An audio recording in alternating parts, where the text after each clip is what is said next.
한 주간 별거 없으셨습니까? 이렇게 인사를 한번.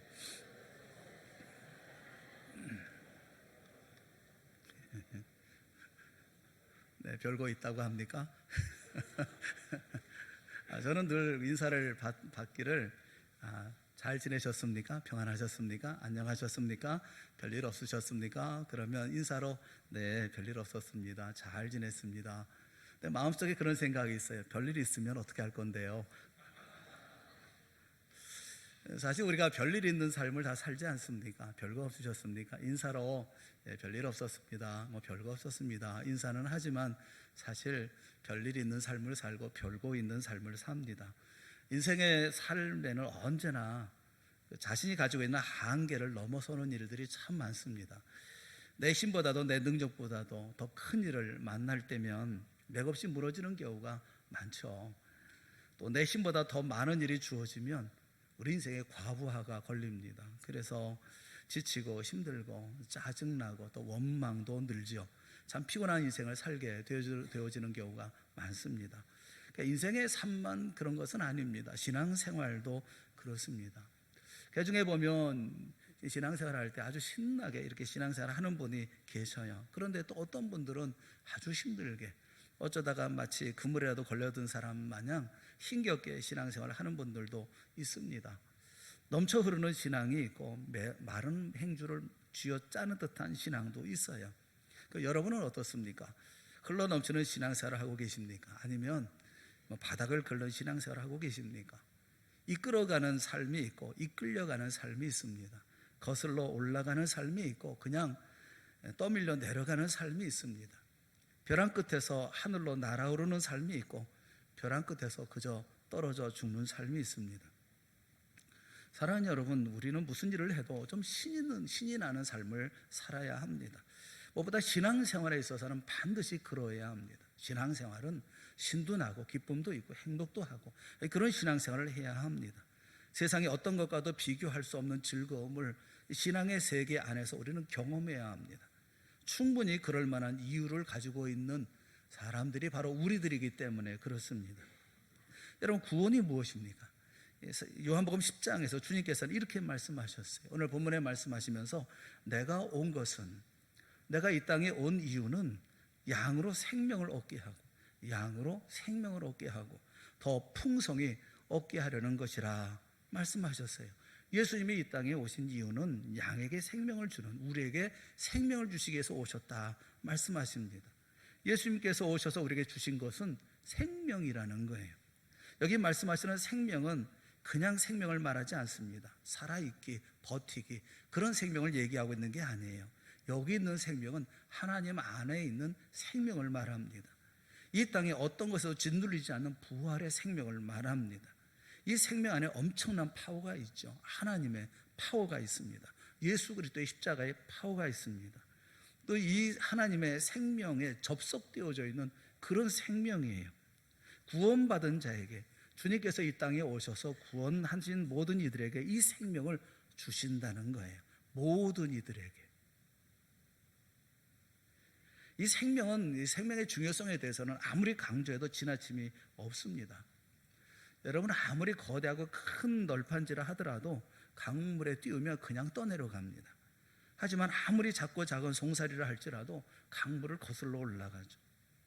차이는 크게 있는 게 아닙니다. 생명이 있는가 없는가, 그것이 결정하죠. 여러분, 잡초를 보세요. 잡초는 자체로 보면 연약한 풀에 불과합니다. 하지만 엄청난 힘을 가지고 있지 않습니까? 겨울이 지나고 난 다음에 언 땅을 뚫고 나오는 잡초의 힘, 이게 바로 생명의 힘입니다. 잡초가 콘크리트를 뚫고 나오는 걸 여러 번 보시지 않았습니까? 생명의 에너지, 생명의 힘은 우리가 생각하는 것보다 훨씬 강력한 위력이 있습니다. 무엇보다도 하나님부터 온 생명은 이 신비로운 거예요.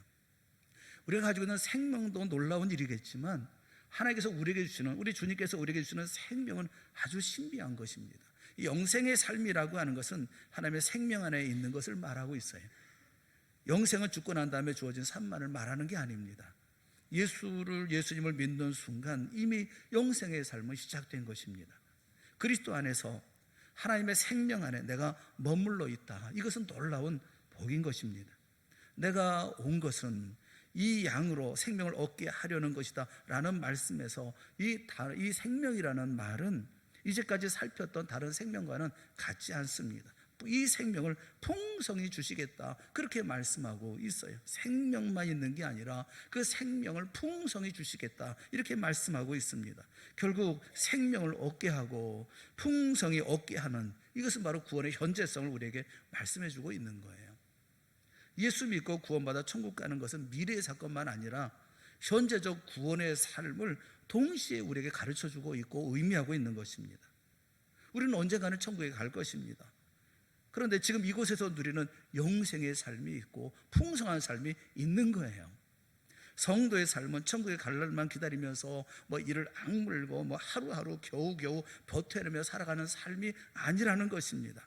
이 세상 그 어떤 것에도 짓눌리지 않는 생명의 힘을 가지고 오늘을 살아가는 것, 그게 성도의 삶이라고 말씀하고 있는 거예요. 사망의 권세마저도 위협할 수 없는 생명의 풍성함의 비밀을 알고 누리는 삶이 우리 가운데 있어져야 될 것에 대해서 말씀하고 있어요. 우리가 먼저 생각해야 될 것은 뭐냐 하면 하나님이 풍성한 하나님이 생명의 풍성한 하나님이라는 것을 우리는 먼저 알아야 됩니다. 성도라면 누구나 다 아는 구절이 있죠. 시편 23편 1절에 있는 말씀이에요.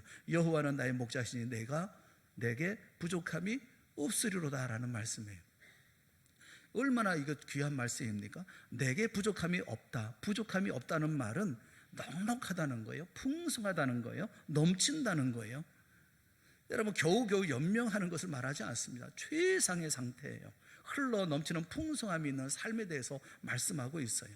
하나님이 우리에게 주시는 삶은 부족함이 없는 삶인 거예요. 여러분 부족함이 없는 삶을 누리고 계십니까? 시편 23편 5절에 있는 말씀은 더 극적이에요. 5절에 있는 말씀을 우리 한번 다 같이 읽어보자고요. 시작. 주께서 내 원수의 목전에서 내게 상을 차려주시고 기름으로 내 머리에 부으셨으니 내 잔이 넘치나이다. 아멘. 원수의 목전에서 내게 상을 차려주신다는 이 표현은 인생의 위기 가운데 있지만 그 속에서 하나님은 바로 그 원수의 눈앞에서 상을 베풀어 주신다는 거예요. 여기 베풀어 주는 상은 만찬을 얘기합니다. 잔치상을 말하는 거예요. 우리 하나님은 바로 원수의 목전에서 오히려 풍성하게 이런 잔치를 베풀어 주는 그런 하나님이라고 말씀해 주고 있어요. 그래서 원수를 향해서 우리가 눈을 부릅뜨고 이를 갈면서 분노하고 복수심에 불타 있는 것이 아니라 원수 앞에서 오히려 기뻐하고 행복해하고 배불러하는 그런 자리가 바로 성도의 자리라고 말씀해 주고 있는 거예요. 그래서 내 잔이 넘치나이다 말씀하는 것입니다. 이 말씀 그대로 주님을 목자로 모시는 주님의 양된 사람은 기름을 부어주시는데 그 내 잔이 차고 넘치는 졸졸졸 흐르는 정도가 아니라 차올라서 흠뻑 적시는, 그리고 똑똑 떨어지는 물방울의 이미지가 아니라 마치 나야가라 폭포가 그 잔 위에 쏟아져 내리는 것 같은 그런 이미지를 우리에게 말씀해 주고 있는 거예요. 이게 성도의 삶이라고 말씀해 주고 있는 거예요. 여러분 스스로를 점검해 보셔야 된다는 것입니다. 제가 말씀드리는 것은 여러분은 이런 삶을 살고 계십니까? 이렇게 풍성한 삶을 살고 잔이 넘치는 삶을 살고 부족함이 없는 삶을 살고 원수의 목전에서 상이 베풀어지는 것처럼 행복하고 기뻐하고 찬송하고 감사하고 그 원수하고 아무 상관없는 그런 삶을 여러분 살고 계시냐고요. 우리 주님이 벳세다 들판에서 일으켰던 기적을 여러분 돌이켜 생각해 보십시오. 주님은 오병이어의 기적을 베풀어 주셨습니다. 장정만 5,000명이 먹고도 12바구니가 남았어요. 왜 남게 하셨을까? 너무 복잡하게 생각할 것 없습니다. 먹고 남은 조각이 12바구니라고 하는 것은 그만큼 풍성하고 배부르게 주셨다는 거예요. 다 먹고 배부르게 먹고 먹다 지쳐서 그래서 남긴 것이 12바구니라는 메시지가 있다고요. 주님은 기적을 행하시는데 조금 그저 몇 바구니 정도 이렇게 만들어 놓고 그리고 제자들에게 형편이 이것밖에는 되지 않으니까 어떡하냐, 조금씩 나눠 먹어야지, 좀 배가 고프더라도 그냥 시장기만 면할 정도로 이렇게 나눠 먹고 나중에 언제 또 그런 기회가 있겠지, 이렇게 말씀하시는 분이 아니라는 거예요. 주님은 언제나 그러셨던 것처럼 흘러 넘치도록 역사하셨다는 겁니다. 다 주고 배불리 먹고 그 남아서, 그래서 남은 것을 모은 것이 12바구니다 라고 말씀하고 있는 거예요. 우리 주님에게는 풍성함이 있다고요. 하나님은 풍성하신 분이라는 것입니다. 우리가 믿는 하나님의 풍성함은 우리의 상상을 초월하는 풍성함이 있다는 거예요. 주님, 우리가 간절히 매달려서 우리 간절하게 기도하고 애걸복걸할 때에 뭐 줄까 말까 하시는 그런 분이 아니에요. 뭘 계산하며 주시는 분이 아니라는 것입니다.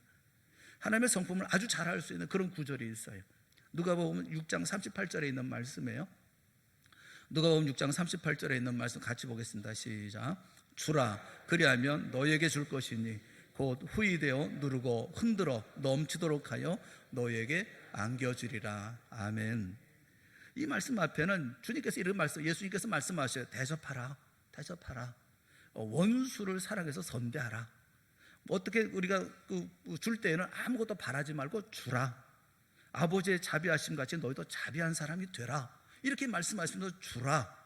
그리하면 너희에게 줄 것이니. 누가 준다는 것입니까? 주님이 주신다는 거예요. 어떻게 주신다는 겁니까? 후이되어 누르고 흔들어 넘치도록 하여. 이 표현은 더 이상 표현할 수 없을 만큼 풍성한 꽉 찬, 더 이상 받을 수 없을 만큼의 이 모든 것을 주신다고 하는 것을 우리에게 말씀해 주고 있는 거예요. 하나님은 결코 인색하신 분이 아닙니다. 하나님은 부유하신 분이고 풍부하신 분이고 넉넉하신 분이십니다. 바울은 그의 서신서를 통해서 하나님이 어떤 분인가 하는 것을 말씀해 주고 있어요. 에베소 3장 20절에 있는 말씀 우리 다 같이 한번 보겠습니다. 다 같이 시작.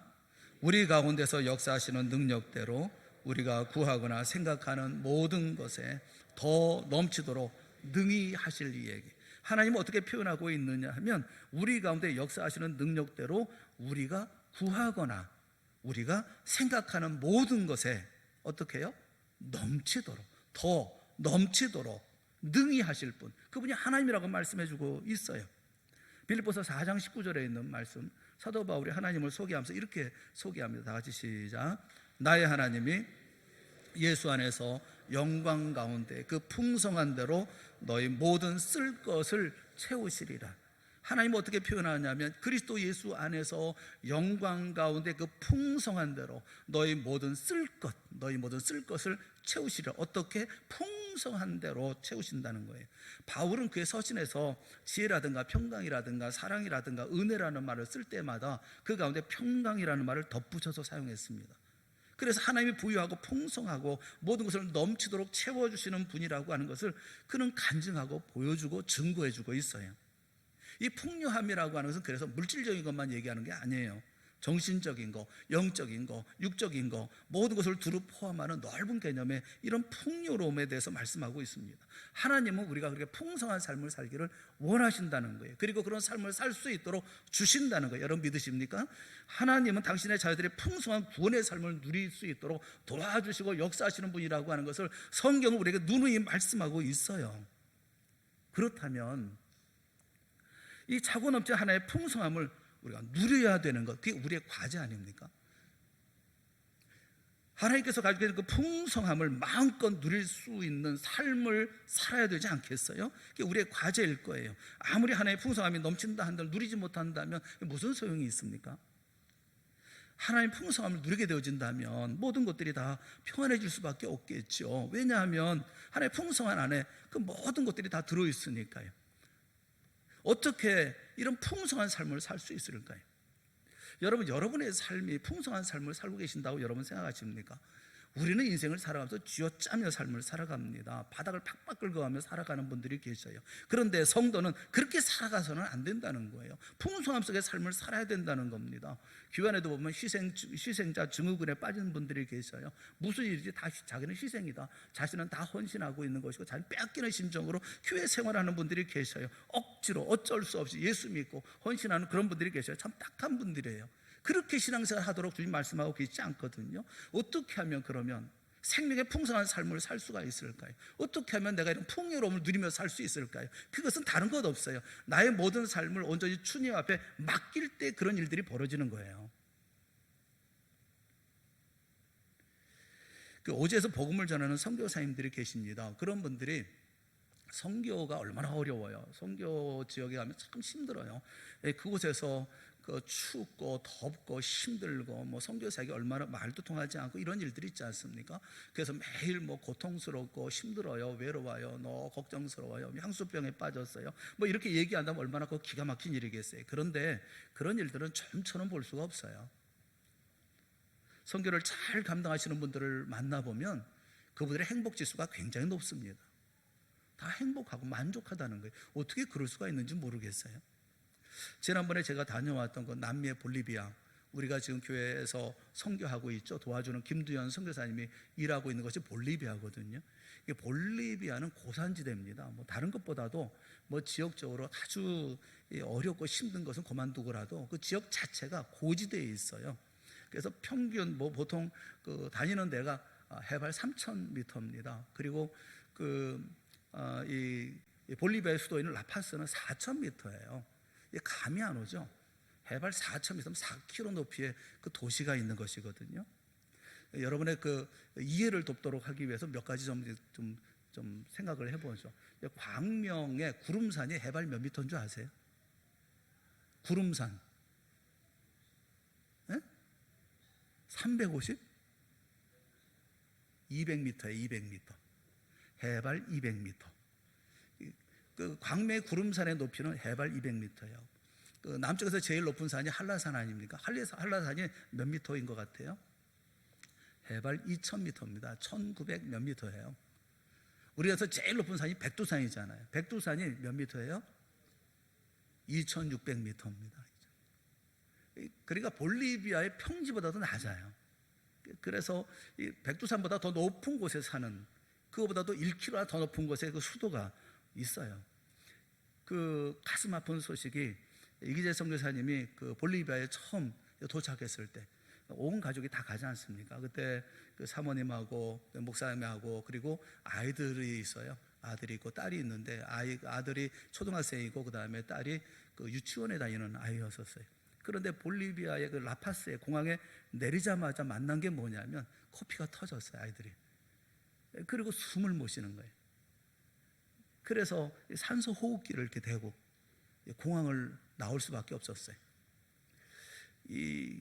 너무너무 힘들고 어려운, 일단 살기가 힘든 곳이었으니까요. 그래서 그분이 포기했나요? 그렇지 않아요. 그곳에서 선교에서 볼리비아에서 아주 선교에 아주 그 놀라운 금자탑을 세우지 않았습니까? 학교도 세우고 교회도 세우고 수많은 교회를 세우고 개척교회를 세우고, 거기 학교도 사회리 학교라고, 여러분 지난번에 왔었잖아요. 사회리 학교 학생들이거든요. 그 아이들을 뭐 이렇게 다 세워놓고, 여러분 그분의 지론이 있어요. 그분이 뭐라고 얘기하느냐 하면, 선교사는 망해도요 선교는 망하지 않습니다. 그것이 그분의 지론이에요. 그 볼리비아 선교를 다 마무리하고 그 다음에 지금은 멕시코에 가 계세요. 멕시코에 뭐 누구 의지할 데가 있나요? 그런데 마치 맨 땅에 헤딩하는 것처럼 거기서 선교하고 계셔요. 그런데 행복하대요. 자기는 죽을 때까지 이렇게 선교하다가 죽었으면 좋겠다, 그렇게 말씀하고 계셔요. 여러분, 환경의 문제입니까? 아무리 좋은 조건이 주어지는 환경이라 하더라도 하나님의 은혜가 없으면 행복할 수가 없고, 아무리 환경이 열악해도 하나님의 은혜가 풍성하면 그것이 천국인 거예요. 438장에 그렇게 찬송하잖아요. 높은 산이 거친 들이 초막이나 궁궐이나 내 주 예수 모신 것이 그 어디나 하늘나라. 할렐루야 찬양하세. 내 모든 죄 사함 받고 주 예수와 동행하니 그 어디나 하늘나라. 내 주 모신 곳이, 주님과 동행하는 것이, 그것이 하늘나라예요. 이게 성도의 삶이라고요. 높은 산이 있든지 거친 들이 있든지 그 초막이든지 궁궐이든지 주님 모신 곳, 그것이 하늘나라. 그게 풍성한 삶이거든요. 사랑하는 여러분, 이런 삶을 누리고 계십니까? 이런 삶을 소원을 하고 계십니까? 이런 삶을 한번 살아보겠다고 하는 간절한 마음이 있습니까? 왜 우리가 인생의 삶을 살아가면서 사람들을 향해서 왜 우리는 미운 마음을 가져야 되고 증오하는 마음을 가져야 되고 내 마음에 도끼가 서려 있고 왜 복수하는 마음을 가지고 삶을 살아야 합니까? 적어도 성도가, 예수 그리스도의 제자가 하나님의 사랑을 가지고 살아가는 사람들이 그렇게 살면 되겠어요? 그래서 우리가 할 일이 뭐냐면 주님의 은혜의 파도에 자신을 맡기라는 거예요. 주님께 맡기라는 거예요. 여러분, 신앙의 기본기는 내어 맡기는 거예요. 신앙이 뭐예요? 맡기는 거예요. 누구한테 맡깁니까? 주님께 맡기는 거예요. 내어 맡기는 만큼 풍성함을 맛볼 수가 있는 겁니다. 내가 내어 맡기는 만큼. 10%를 맡기면 10%를, 50%를 맡기면 50%를, 100%를 맡기면 100%의 풍성함을 맛보는 거예요. 사랑하는 여러분, 내어 맡김이 하나님의 넘치는 은혜가 내게로 흘러오도록 하는 수로 역할을 한다는 사실을 여러분 기억하셔야 돼요. 목회를 하거나 사업을 하거나 직장 생활을 하거나 아이를 키우거나 다 같습니다. 하나님께서 은혜를 주시면 풍성한 삶을 살아갑니다. 지혜와 능력을 가지고 이 모든 감당해 나가고 기쁨과 즐거움으로 이 모든 감당합니다. 그런데 내 머리를 비틀어 짜낸 지혜로는 아무것도 할 수가 없다고요. 다 바닥이고 막막하고 그리고 거친들이고 그리고 모든 것들이 다 힘들고 어려운 일일 수밖에 없어요.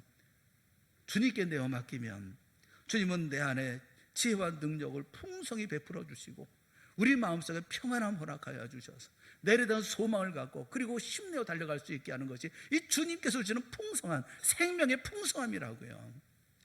사랑하는 여러분 모두가 이와 같은 놀라운 생명의 풍성함을 누릴 수 있기를 주님의 이름으로 축원합니다.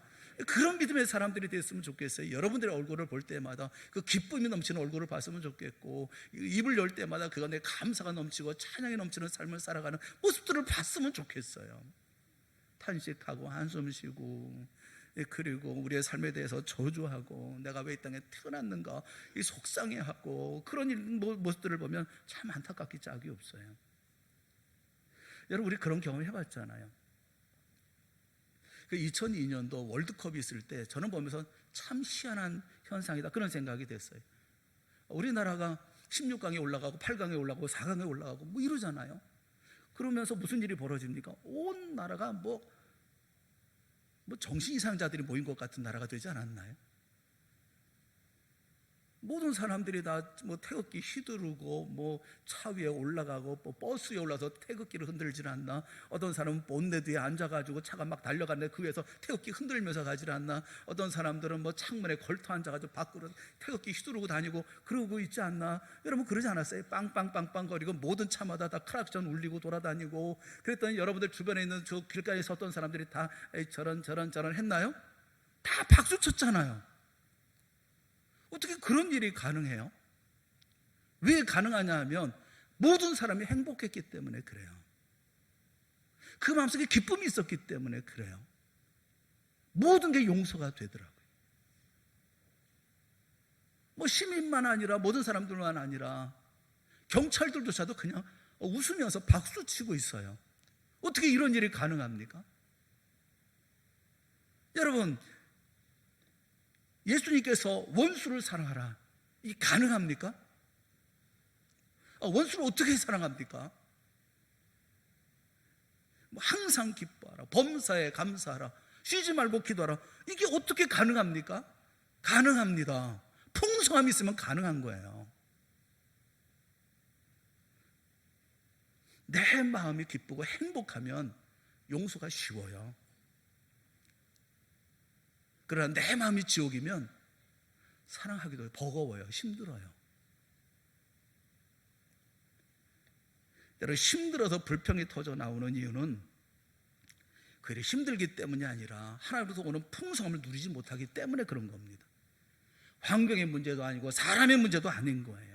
내 마음이 풍요롭지 못하기 때문에 그래요. 내 마음이 행복하지 못하기 때문에 그래요. 내 마음에 감사가 없고 내 마음에 기쁨이 없기 때문에 그런 거예요. 그래서 이런 내 마음의 각박함, 이런 내 마음의 갈급함이 느껴지거나 내 마음에 이런 냉랭함이 느껴진다면 무엇을 하든지 간에 먼저 우리가 해야 할 일이 하나님의 풍성함을 구하는 거예요. 우리가 하나님의 풍성함을 누리는 것이 먼저 중요하다고요. 주님의 은혜를 마음껏 누리는 시간이 먼저 선행되어져야 된다는 거예요. 힘들어지면 빨리 은혜의 보좌 앞으로 나아가야 합니다. 사역하는 게 고통스럽고 괴로우면 사역하는 시간보다 은혜를 공급받는 시간에 더 많은 시간을 투자해야 되고 너무 많은 시간을 늘려야 합니다. 인간관계도 자꾸 부딪히는 겁니까? 내 안에 풍성함이 없기 때문에 그런 거예요. 하나님이 주시는 평강과 기쁨의 그 풍성함을 맛보지 못하면 인간관계 불편해지고요, 짜증스러워지고요, 내게 있는 것을 주기보다 상대방의 무엇을 기대하고 또 기도하는 만큼 실망이 있으니까 불평이 일어나는 것입니다. 성도는 다른 사람에게 의존해 살아가는 사람이 아니라 내게 있는 풍성함을 나눠주는 그런 사람들이 성도인 것입니다. 성도가 능력 있는 삶을 살도록 하는 삶의 자원은 어떤 환경에 있지 않습니다. 어떤 사람에게 주어지는 게 아니에요. 그것은 주님이 주시는 거예요. 전능하신 하나님으로부터 오는 거예요. 우리에게 주어지는 이런 풍성함의 자원의 출처가 어딘지를 정확하게 알고, 그리고 주님 앞에 간구하며 나아가는 우리가 되어줘야 되는 거예요. 조지 프레드릭 핸델이라고 하는 분이 계시죠. 핸델은 40여 년 동안 영국과 유럽 일대에서 명성을 누려왔던 대작곡가입니다. 그런데 말년에 후원자였던 캐롤라인 여인이 죽고 난 다음에 그런 급락해가지고, 그래서 삶을 사는 것조차도 걱정스러웠어요. 끼니끼니 하루 그날의 끼니를 걱정해야 할 만큼 빈궁한 삶을 살았습니다.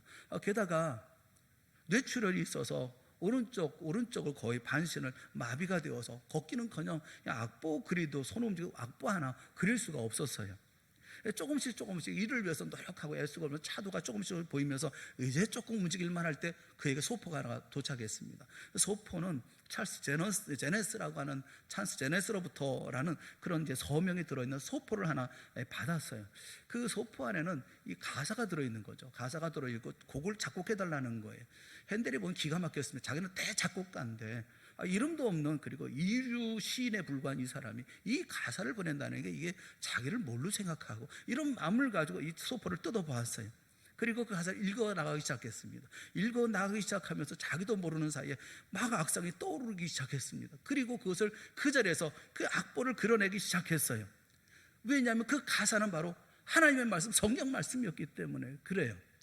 그의 말씀, 그의 마음속에 성경 말씀의 풍성이 거하기 시작하니까, 그 말씀 속에 그가 깊이 빠져들어가기 시작하니까 그는 먹을 것도 생각 안 합니다. 잠잘 것도 생각 안 합니다. 그냥 그 말씀 속에 눈물 흘리면서, 콧물 흘리면서, 그러면서 그냥 그 떠오르는 악상 그대로 그것을 그려나가기 시작한 거예요. 그가 최선을 다해서 힘을 다해서 마치 휘갈려 가는 것처럼, 그래서 악보를 그려 나아갔어요. 먹지도 않고 자지도 않고 무려 24일 동안 몰입해서, 그래서 곡을 만들었습니다. 그것이 그렇게 완성된 곡이 오라토리오 메시아예요.